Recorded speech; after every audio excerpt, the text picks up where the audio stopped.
নয়াদিল্লির হায়দ্রাবাদ হাউসে প্রধানমন্ত্রী শেখ হাসিনা এবং ভারতের প্রধানমন্ত্রী নরেন্দ্র মোদীর একান্ত বৈঠকের পর দ্বিপক্ষীয় বৈঠক করে বাংলাদেশ ভারত।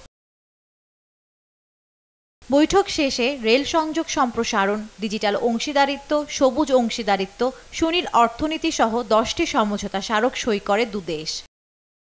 চুক্তি সইয়ের পর যৌথ বিবৃতি দেন দুই দেশের প্রধানমন্ত্রী। এ সময় গঙ্গা চুক্তি এবং তিস্তা রক্ষা প্রকল্প নিয়ে ভারত সরকারের সিদ্ধান্ত তুলে ধরেন নরেন্দ্র মোদী। गंगा रिवर ट्रीटी के रिन्यूअल के लिए टेक्निकल स्तर पर बातचीत शुरू करने का निर्णय लिया है।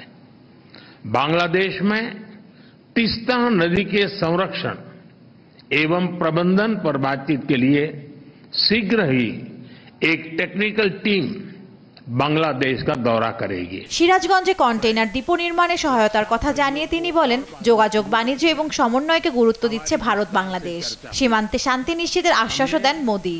काउंटर टेररिज्म, कट्टरवाद और बॉर्डर के शांतिपूर्ण प्रबंधन पर अपनी सहभागिता को मजबूत करने का निश्चय किया है। যোগাযোগ ও আর্থসামাজিক উন্নয়নে সহযোগিতার জন্য ভারতের প্রধানমন্ত্রীকে ধন্যবাদ জানান প্রধানমন্ত্রী শেখ হাসিনা। আমাদের দুই দেশের বন্ধুত্বপূর্ণ সম্পর্ক রেখে আমাদের কর্মপদ্ধতি নির্দিষ্ট করে আমরা যদি এগিয়ে যাই, অবশ্যই এই সুনির্দিষ্ট লক্ষ্য আমরা অর্জন করতে সক্ষম হব।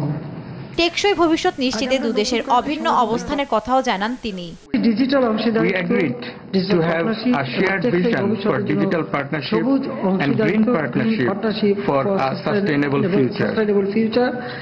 দুটি সমন্বিত রূপকল্পকে সামনে রেখে কাজ করতে আমরা দুই পক্ষই সম্মত হয়েছি। বন্ধুত্বপূর্ণ সম্পর্ক এগিয়ে নিতে নরেন্দ্র মোদীকে বাংলাদেশ সফরের আমন্ত্রণ জানান প্রধানমন্ত্রী শেখ হাসিনা।